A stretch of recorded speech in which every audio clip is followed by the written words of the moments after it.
What's going on, you guys? How you guys doing today? Today I'm actually going to be talking about another Christopher Nolan film, one that I have been meaning to review for quite a while now, and what is arguably my favorite film of all time, Memento. This movie came out in early 2000, and I was around 2 years old maybe when this movie came out, and I didn't really know anything about movies back then growing up. I didn't see this movie until like 3 years ago.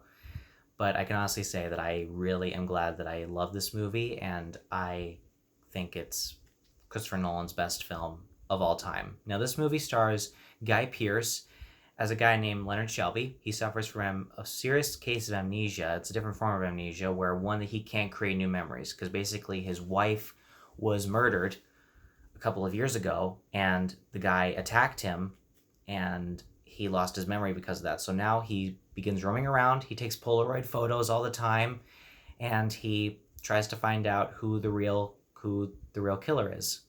And that's like a perfect setup for this movie, because one reason why I love this movie so much is because I love how original it is, and I love the actual style that they went for to make this movie. Because this movie could have been told like linear, just like perfectly, like, okay, like let's start from the beginning and go straight to the end.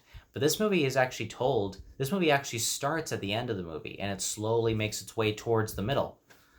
Like, there's many scenes in this movie where certain scenes are in black and white, and those scenes are moving forward, whereas there's colored scenes that are moving backwards. So basically the movie is slowly does one scene here in the beginning, does another scene here at the end, and it slowly makes its way until finally you reach the middle, and you find out what the huge twist is. So basically the middle of the movie feels like the real ending, whereas if this movie was told in chronological order, it wouldn't have been as thrilling or exciting. I would have been like, okay, we already know who this guy is, we already know what she's capable of, and it wouldn't have been thrilling, it wouldn't have been exciting, and I wouldn't have loved it as much. But I can say that the way Christopher Nolan made this movie, I love every second of it. There's not a scene that bores me. Not at all. I love this movie. I think Guy Pearce is is a great actor, and I love how he was able to take his condition like that, and know, because you know that, okay, like this feels like a regular person. Like, I felt like I wasn't watching a famous actor. I felt like I was watching a real person just walking around, doesn't remember everything after a few minutes after talking to someone, and now he is going somewhere else now.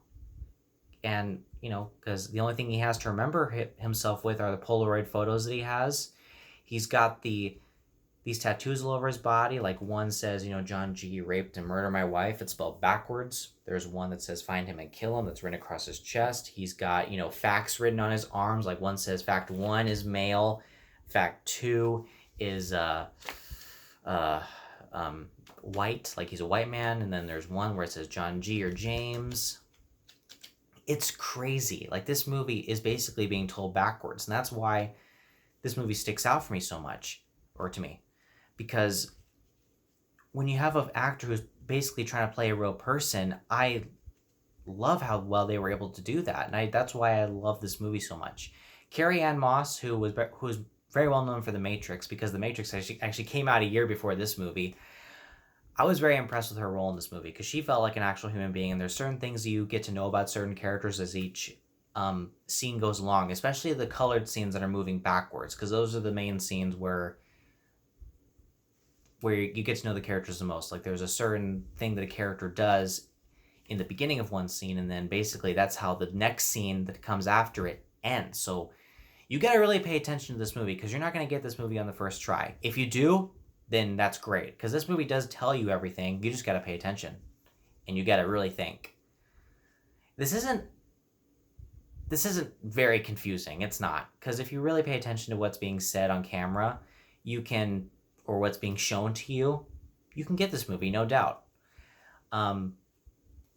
What else can I tell you about the movie? I do think that the fact this movie was made on a micro budget, it was made on like $9 million, which is very small. Especially, this is Christopher Nolan's second film of all time. This is his after Following, which is like an hour and 10 minutes long. I haven't seen it yet, but I do want to check it out. So hopefully I will get to review that for you guys pretty soon.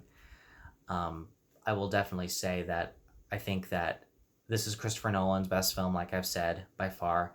I highly recommend anybody check it out. If you're a fan of movies, check this out. If you like Christopher Nolan, check it out. Even if maybe you're not a huge fan of movies, maybe still check this one out because this one will stand out to you the most, and I think it is worth analyzing because this is a film that I can completely understand, and it does feel like, because the way it's told in the order that it's told in, it makes you feel like that you have amnesia too, like you have the same condition that Leonard has in the movie. And that's something that most movies don't do. Like someone may have a condition and you're like, okay, I get they have that condition, but I don't officially understand it. Whereas the way this movie is told, you understand it completely. You actually feel it, especially after first viewing, because it's like, oh, I don't remember all that. It's like, now you know how he feels.